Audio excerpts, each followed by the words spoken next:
Hello, everyone, and welcome to another episode of Trek Canon. So, today I'm going to be doing a review of Season 5, Episode 1 of Star Trek Discovery. First off, I will try my hardest not to rant, but it's going to be a lot of ranting. I mean, like, a lot of rants. There's a lot of ranting. First, it's been a long time since Season 4 of Star Trek Discovery because I thought that was pretty much going to be the last season until they announced that they was going to be doing a new season, which is this season. And they was promising, oh man, it's going to be the bestest and all this kind of stuff, and it's going to be the greatest. It's going to go to Star Trek, man. It's going to do some awesomeness. And so, I got my stuff together, got my drink made, and I sat down with my son, who, by the way, this is important, is a Star Wars, like, he's a Star Wars fan. I don't know what's up with that, and I don't know who raised them. Wait a minute. So basically, this episode picks up a few months after the happenstances of Season 4, everything like that. Booker is off on his thing. Burnham is, captain in Discovery. Saru is in a relationship with the Vulcan president, and everything like that. Anyway, you got David Cronenberg, the Section 31 doctor, who says, hey, man, we finna send y'all on this clandestine, red type mission, man, and it's finna be like, y'all, you look, it's super classified, of course, because every season of Star Trek Discovery, we gotta save the galaxy, like, because of something crazy. First, let's get into what I loved about this particular episode. What I was like, oh, that was cool. And the only thing I could say, and it was just one thing, and I had to find a positive, the sandwich method, and the positive was self-sealing stem boats. I love that reference. I love anything that got to do with self-sealing stem boats. I love the episode DS9 where they talked about self-sealing stem boats. Look, I love self-sealing stem boats. But now let's talk about every single thing else in this whole episode. Look. So first, let's talk about this Infinity Room from Invincible that they decide to put inside Star Trek for some strange reason. The whole white room and everything, that whole little thing from Marvel. Look, inside here, they could talk freely and everything like that, of course. And he talks about this he invokes the red directive. Okay, Burnham, look, this red directive. We got to go and figure out what's going on with this ship that we detected. That seems to be an 800 and something year old Romulan vessel. Because, of course, even though we operate in 1,000 years in the future, we got to always tie back to something in Discovery's time frame. Like, ain't nothing's been happening since Discovery left. Like, ain't nothing. Now, let's talk about the sequence of events. Okay, first of all, this episode starts off with Burnham being magnetically attached to the outside of a ship while it's traveling at warp, in the warp bubble. And let me just say, the graphics that they used when they panned outside the warp bubble going into the warp bubble, I thought that was pretty awesome. But everything, look. Now, back in, I think it was the motion picture, they already established that you can't be firing phasers inside of a warp bubble. Phone ring in the middle of the video. First of all, everybody always seems to think that phone right there, right, is just for decoration. That thing actually works. Anyway, we already established that you can't be firing phasers inside of a warp bubble, but she got her handheld phasers and she firing at the thing. No problem. We've also established that, okay, a warp bubble is actually moving you without moving you per se. So, all right, inertial dampeners, her being stuck to this. All right, fine. I ain't going to even talk about how in canon that's not even supposed to happen. Anyway, we get this other cool shot of two starships coming into, the warp bubble. Okay, I'm getting ahead of myself because there is something else I like, so I ain't going to say it was just one thing. Then I will get that out the way immediately. I love always the production and the money that they put into the production of the special effects and the practical effects and everything that they put into each episode of Discovery. Man, if DS9 had got that kind of treatment. So watching Discovery, that's always a sight to behold, man. Just the special effects alone right there, I was always like very impressed with it, even if they didn't apply them actually right to Star Trek world. So anyway, this is one of those episodes where you start off and then you do that whole flashback 4 hours for it. Anyway, I should have mentioned that. But anyway, Burnham ends up being on this ship, right? And here's the thing. Wait, I'm getting ahead of myself. So anyway, Burnham is on board the ship, right? She on board the bad guy ship, right? The two evil smugglers, and I'm gonna talk about them in a second. But the thing is this: they get into a firefight, and I don't know if you guys noticed this, right? But she has a hand phaser that she and turns into a straight up phaser rifle with straight up different phaser firing mechanics, everything turned to an automatic phaser firing weapon. And I'm thinking to myself, when did they get those? All right, we're 1,000 years in the future. Speaking of 1,000 years in the future, right? What's the point of having engineers when you got programmable matter? Like, what's the point of that? If you lose a system or a system is destroyed, you take damage. All you have to do is be like, hey, computer, revert the system or area or ship back to its original state, and the programmable matter would take care of all of that. We already found out they don't even use wires. Like, what's all I'm saying is having programmable matter would definitely take out your whole engineering department. So we introduced to a new character, Captain Rayner of the USS Antares. And now let me tell you about Captain Rayner. Already, Captain Rayner, I don't know how Captain Rayner is a captain. I don't know why the people on board the Antares listen to Captain Rayner. He's like some kind of weird Romulan Vulcan, one of those. We'll find out later. But this dude, I don't know how this dude is a captain of a Federation starship because of his just straight up, he's straight up cowboyish. He's like, I don't care about people, I don't care about nothing going on with nothing unless it's the mission. He's one of those. Like, his whole psych evaluation should have prohibited him from being a captain. I'm getting ahead of myself again. Okay, right? So check this out. Remember I told you that Burnham was on the outside of a ship that was in a warp bubble and she firing at the engines to get them to go down, right? Anyway, the Antares got this ship inside of a tractor beam, and the Captain Rayner is like, yo, man, I'm going to jeopardize my entire crew and everything because I know they just trying to push us to the limit and they going to get away. I don't want them to get away, so I'm going to sacrifice everybody on my ship for this, because I don't want them to get away. And Burnham trying to talk reason to him. So that should let you know right there that this dude should never have been a captain in anything. Anyway, so the Antares ends up releasing his tractor beam and everything like that, and Burnham ends up making the engines falter. And this was the craziest thing ever. The smuggler ship falls out of the warp bubble, right? And so does Burnham. Burnham, in a suit, fell out of a warp bubble and was alive. Like, I can't even. So anyway, they find themselves back aboard the ship. She's walking down the thing with, I think, Bookman, because he finally came out because, they lost the ship and the admiral's all pissed off and, the doctor's all pissed off. And and she like, well, if we trying to find some smugglers, I know the perfect person to find because, of course, she just wanted to do any type of excuse to get this dude booked to come back over there and pay us some attention, right? So she ends up contacting him. He come over, man, they walk down the hall. Let me tell you what, I seen the craziest thing ever. I seen a tribble crawling up the wall. Now, I'm going to reference my son a lot in this particular video because he was watching this movie with me, this episode with me. And again, he's not a Star Trek person. He's a Star Wars person, right? So he's looking at this through the lens of a Star Wars person. So he proceeds to be like, oh man, isn't that a triple, man? I'm like, yeah, man, you can't just have those just willy-nilly crawling around on your ship. He's like, wow, man, those are hazardous. Those are like civilization hazards. Those are hazards. You can't just be having them running around a ship, man. That's why the Klingons took them out in the Great Triple Hunt. Look, this. So we introduced to the two main protagonists of the series, and it's gonna be Maul and Locke, right?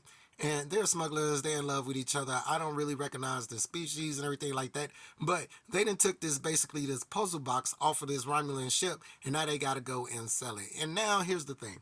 They go to this one place that Book, just gets down, okay, I'm going to eliminate all of these, fake warp signatures. And because I have a history of smuggling, I know exactly where they're going to go to fence the stuff that they need to fence. Anyway, so they end up, Federation ends up going to that plane too. But before they get there, Maul and Locke take this box into the smuggler, right? And I'm looking at this smuggler dude, right? Like, this dude look familiar. By the way, his freaking name is Fred. Fred. And my son was like, what's so weird about that? So I'm asking him, I was like, man, this is 1,000 years in the future. Who gonna have a name like Fred? That's like you meeting somebody whose name is Pearl. Who's the last Pearl you done met? I digress. So come find out this dude is definitely a Soon type Android. He's definitely a Soon model Android, and they made him look almost as much to regular Data as they possibly could. Even read like Data when he opened this puzzle box. Let's talk about opening this puzzle box. So first of all, somebody seen Hellraiser and didn't think nobody was gonna notice this whole little sequence of opening this puzzle box and how this puzzle box was turning and moving and all that kind of stuff. Wasn't nobody gonna think of Hellraiser. No, who's old enough to have seen Hellraiser? But no, do we get Pinhead come out the box, chains coming and just rip everybody who had anything to do with this production up? No, nothing fun like that. No, we get a book, a diary even, right? The Data ends up, well, Fred ends up going through with the same speed and, and everything of Data. Now, here's the thing. Data offered them like, hey man, I'm gonna give y'all 3 bars of gold, the rest platinum, and y'all be on y'all way. They like, no man, Maul and Locke, they like, nah man, they ain't gonna be what that is, cause we see anticipation in an android. Okay, well maybe he's modeled after the lower version, maybe. But I'm like, oh man, don't go pissing off a Soon type android. That's the quickest way to end your life right there. I don't even know why his bodyguards in front of this dude, Fred, because who the hell gonna fight a Soon type android? These dudes fight a Soon type android. They whip up everybody in the place, and this dude Data is Fred, pulling out guns that don't work, can't aim, and all this kind of stuff, man. And they end up, now understand, they end up shooting and killing Fred.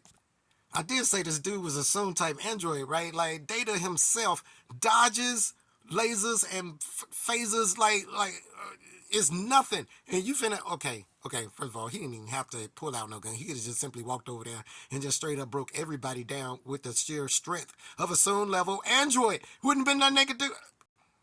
Oh my God. Anyway, another thing. When this puzzle box opened, right, with all the intricate movements, they was making all the clicking and from 800 and 900 some years ago, and it opened up and had all that empty space in there. Was there anybody else who thought, how in the hell was that box doing all that twisting, turning, maneuvering, and stuff like that when it ain't got no space, like there's no mechanisms in it to support the stuff that I heard and the movements that this thing and twisted. Now, first of all, I love Tilly.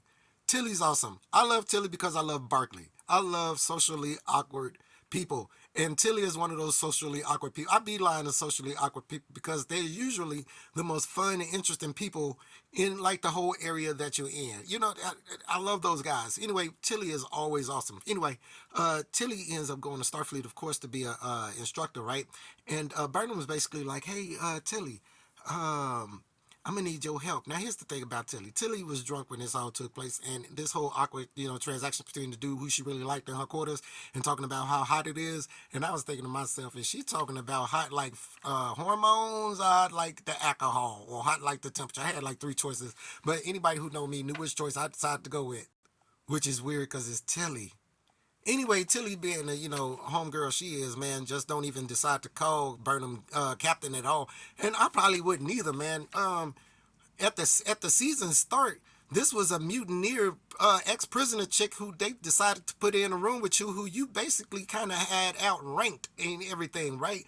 And through sheer writing of the crazy, she ends up being captain of the ship. Hell, I'll call her Michael too. I ain't got no respect for you. All right, so remember I told you that Book had basically figured out where the Locke and Muck had decided to go, right, to fence off this stuff with Fred, right?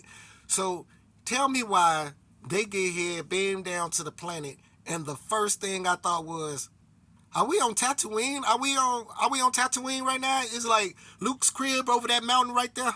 Now this is where my son starts to chime in a lot more with this episode, because now we're in his territory. He's like, hey, it do look like Tatooine, man, and everything, and I'm like, okay, well, maybe it's the sand, maybe it's the village type of thing, but maybe, maybe that's what it is. I'm shitting on Discovery too much, man. It's really not Tatooine. Tell me why they didn't have 2 speed bikes go racing through, like right after that thought, 2 speed bikes. Oh, yep, Tatooine. We got Tatooine. This is where we at. This is where Star Trek is now.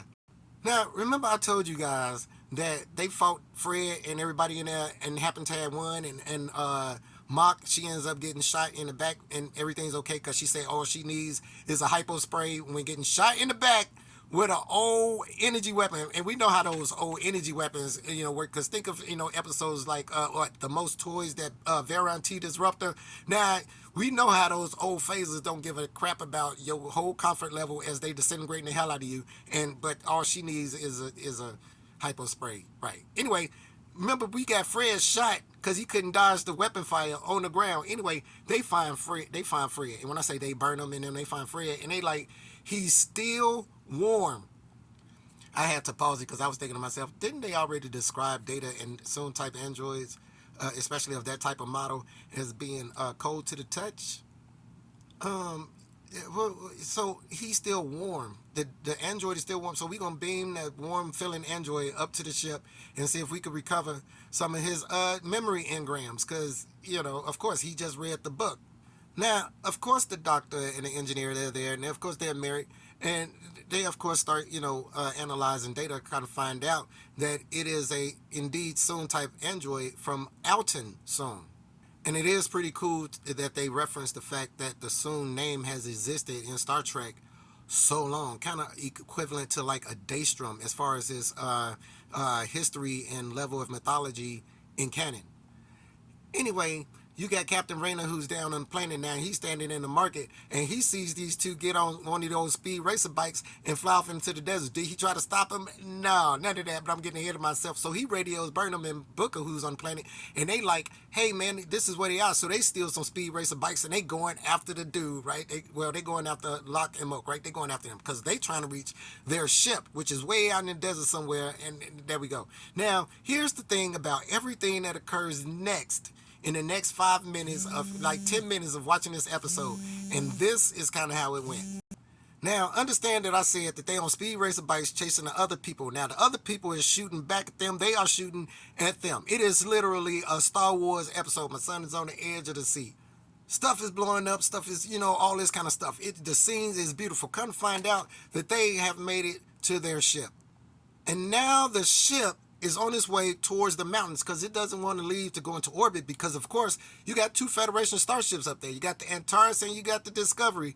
And all they need to do is, just basically wait. And this ship going to come up there and they'll be able to intercept it. But the smuggler guys, they ahead of them saying, man, we going to go fly into this mountain. We going to go into this cave system. And we going to leave a bomb at the beginning of the cave system. So anybody following us is going to get destroyed by this right now. First of all, if you on speed racer bikes and all this stuff going on, I don't understand how y'all could hear each other talking like, hey, watch out for the bombs. I don't understand how that happened. But basically, Book like, oh man, if we wasn't after these cats, man, I could really love to hang out with these crew, man. They kind of think like I do. Now, understand this. At some point, the ship turns around and fires weapons at them on their bikes, right? Because remember, they're still chasing the smugglers while they're on their speed bikes. Now, this is what I was thinking to myself. Wait, are they chasing a starship on speed bikes? Like, why don't, like, kind of find out when the starship shoots at them, right?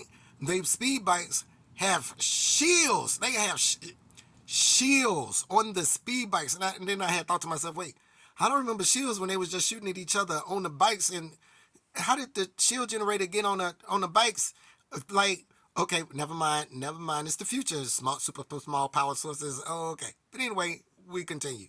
Now, understand, I'm talking smack through this whole race bike, right? And my son, like, this is awesome. Why? And I'm like, listen, it's awesome because you're thinking of it through the lens of Star Wars. If you're thinking of it through the lens of Star Trek, look, let me tell you something. Hey, lock on to those people on these bikes that's ahead of us and beam them to the brig.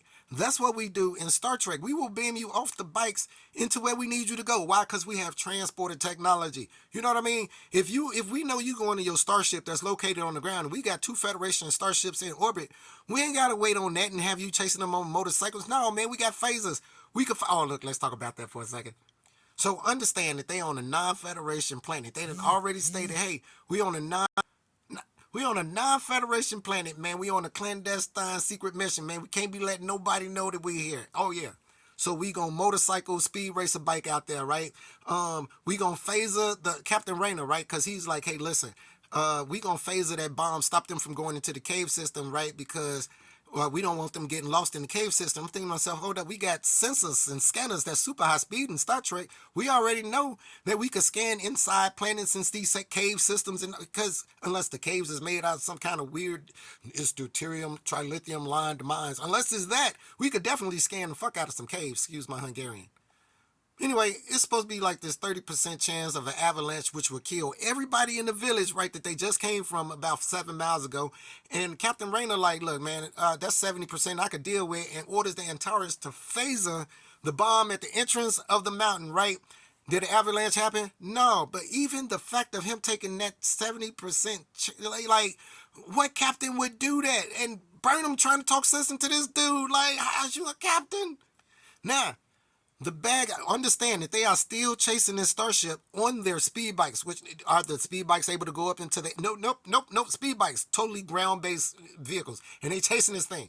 The ship gets the idea of, hey man, it could have been an avalanche, let's finish up the job, and they fire a full volley of photon torpedoes at the mountain ridge. Now understand what I just said. The ship that the motorbikes are following fires a full spread of photon torpedoes at the mountain to cause an avalanche. Did they fire at the motorbikes? Nah. They didn't do that. They didn't fire a full spread of nah. So anyway, avalanche takes place. Motorbikes turn around, start speeding back towards the, oh, look. It don't get no better than the following sequence of events that I literally had to push pause and literally pour me another drink. Look. So now remember, we on a non-Federation world where you on a clandestine, top secret mission. You didn't already start firing phases and stuff inside the village on a motor speed race bike down through their village out into their suburb area, right? Then already start firefight out there, phasers shooting out there from full spread photon torpedoes, a phaser blast from a starship that's in orbit. Man, look, let me tell you what she do. She come up with this bright idea that she ends up finally convincing the other captain to follow, and this is what happens. Although beautiful, this is what happens. The Antares and Discovery come flying down to the planet over the village from out in the horizon. I'm like, oh snap, they finna blend their force fields together, man, cover up the entire village and stuff like that, man, and stop the avalanche. These two starships flew down from this orbit through the atmosphere, past the village, and both wedged themselves into the ground, right? Saucer section first, both of them, with their shields active, right? And made a wall shield like that. That's what they did. They made a ramp for the avalanche using the shields of their wedged into the ground from the saucer section into on Tatooine. That's what they did in a Star Trek episode. And the most important thing that I could think of was, how the hell they gonna get these starships out of the dirt? And then the Discovery spore drives next to a repair station with the sand falling off of it. And I'm thinking to myself, did these dudes spore jump off the surface out the dirt of the planet? That couldn't have been good for everybody who was in that village they did try to save. Hell, smashing two starships into the ground next to the village couldn't have been good for the village people. How did they get the Antares out the... Because it don't have a spore drive. Look, like... Speaking of transporter effects, I do not like the new transporter effects. They suck. They suck butt to me. So, of course, Tilly, with the Admiral's help, breaks the security, lockout to figure out what's going on with this red directive mission. While at the same time, the computer accesses the memories of Fred, and everybody translates this particular book. And when I say she, Burnham confronts, what was his name? The Section 31 doctor on the holodeck, man, and he's basically like, look, all right, since you know all of this and everything, and we still need to find these people, and it's supposed to be such a super high-speed mission, I'm going to tell you what's going on. And this is where I spit out my drink. Did these dudes just reference some dude that beamed down to a planet in the middle of nowhere from the Next Generation episode, The Chase, that they zoom in on him talking about yeah, this is the Dr. Dude, man, who figured out that the progenitors, man, and now this book lays out, that they done found the progenitors technology, which is able to, basically create life because the progenitors made humanoid species throughout the galaxy, and now we on a mission to find that technology before it falls into the wrong hands. And I was thinking to myself, oh, so we finna have an entire season, right? The final season of Discovery is going to be devoted to the progenitors or the chase.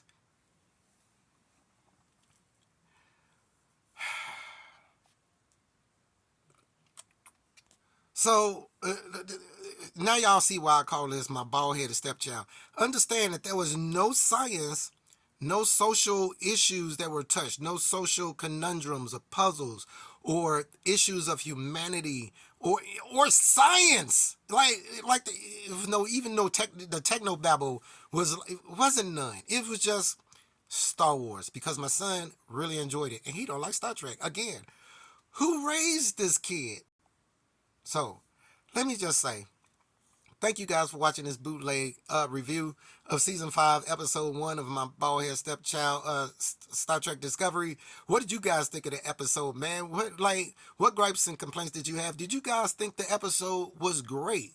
And if you guys thought it was great, are you guys Star Wars lovers as well? Anyway, leave your comments below. Ring the bell for any future content. And as always, peace, recycle, and save the whales. You guys be cool.